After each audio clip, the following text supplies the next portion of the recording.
அனைத்து இந்திய புரட்சித் தலைவர் மக்கள் முன்னேற்ற கழக பொதுச் செயலாளர் சின்னம்மா வெளியிட்டிருக்கக்கூடிய அறிக்கையில், காவிரி நீர் மேலாண்மை ஆணையத்தின் உத்தரவுப்படி கர்நாடக அரசு தமிழகத்திற்கு அடுத்த 15 நாட்களுக்கு ஒரு நாளைக்கு 3500 கன அடி வீதம் 4.5 டிஎம்சி காவிரி நீரை திறந்துவிட வேண்டும்.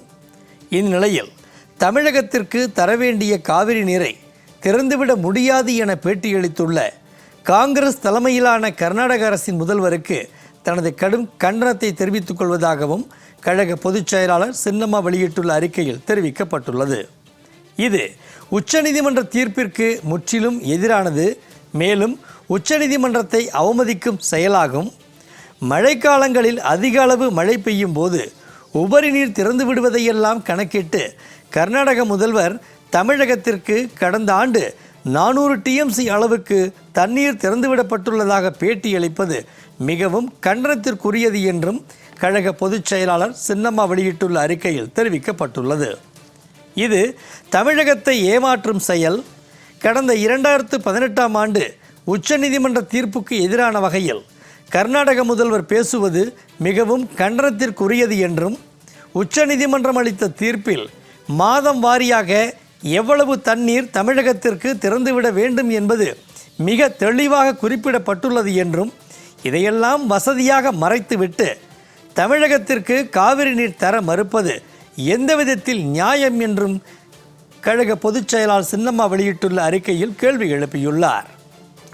புரட்சித் தலைவி அம்மா அவர்களின் தொடர் முயற்சியால் தமிழகத்திற்கு ஆண்டுக்கு 205 டிஎம்சி நீரை கர்நாடகம் வழங்க வேண்டும் என காவிரி நதிநீர் தீர்ப்பாயம் இடைக்கால தீர்ப்பு ஒன்றை வழங்கியது. அதன்படி தமிழகத்திற்கு நீரை பெற தேவையான அனைத்து நடவடிக்கைகளையும் மேற்கொண்டார். காவிரி நடுவர் மன்ற தீர்ப்பை மத்திய அரசிதழில் 9வது அட்டவணையில் வெளியிட செய்தார். மேலும் தீர்ப்பில் குறிப்பிட்டுள்ளபடி நீரை பெறுவதற்கு காலவரையற்ற உண்ணாவிரதம் மேற்கொண்டார். அதனைத் தொடர்ந்து பல்வேறு சட்ட போராட்டங்களை முன்னெடுத்து காவிரி நீரை தமிழகத்திற்கு பெற்றுத்தர வேண்டும் என தனது இறுதி மூச்சு உள்ளவரை தொடர்ந்து போராடினார் என்றும் அந்த அறிக்கையில் குறிப்பிட்டுள்ளார்.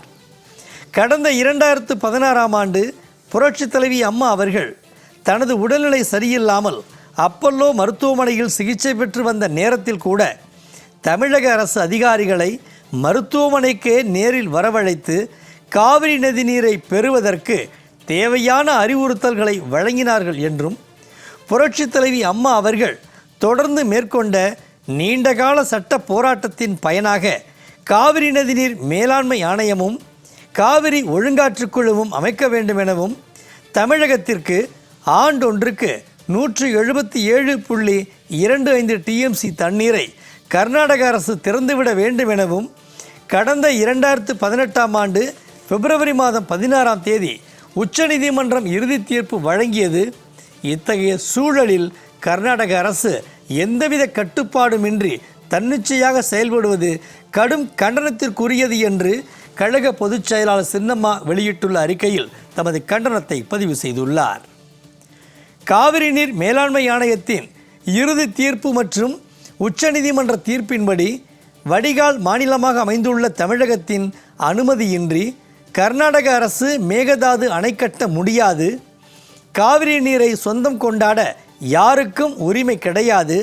எனவே காங்கிரஸ் தலைமையிலான கர்நாடக அரசின் முதல்வர் உச்சநீதிமன்ற தீர்ப்பை மதிக்காமல் வாய்க்கு வந்தபடி பேட்டியளித்து தனது இஷ்டத்திற்கு செயல்பட முடியாது என்றும் அந்த அறிக்கையில் தெரிவிக்கப்பட்டுள்ளது. கர்நாடக முதல்வரோ அவர்களது மாநிலத்திற்கு தமிழக முதல்வரை வரவேண்டாம் என்று சொல்வது மிகவும் வேடிக்கையாக இருக்கிறது.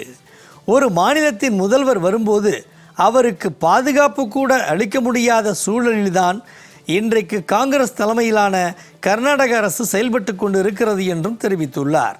இது மிகவும் வெட்கக்கேடானது. புரட்சித் தலைவி அம்மா அவர்கள் முதல்வராக இருந்தபோது கேரள மாநிலத்தில் உள்ள குருவாயூர் கோவிலுக்கு சென்று வர ஏற்பாடு செய்து கேரள மாநில அரசுக்கு தகவலும் கொடுக்கப்பட்டது. விடியற்காலை பயணம் மேற்கொள்ள இருந்த நிலையில் நள்ளிரவில் பாதுகாப்பு காரணங்களை சொல்லி புரட்சித் தலைவி அம்மா அவர்களை வரவேண்டாம் என அன்றைய காங்கிரஸ் தலைமையிலான கேரள மாநில அரசு தெரிவித்தது. ஆனால் அம்மா அவர்கள் அதை பொருட்படுத்தவில்லை. எங்களை எங்களது பாதுகாப்பை நாங்களே பார்த்துக்கொள்கிறோம் என்று திட்டமிட்டபடி அதே நாளில் பயணம் மேற்கொண்டு குருவாயூர் கோவிலுக்கு சென்று வந்தோம்.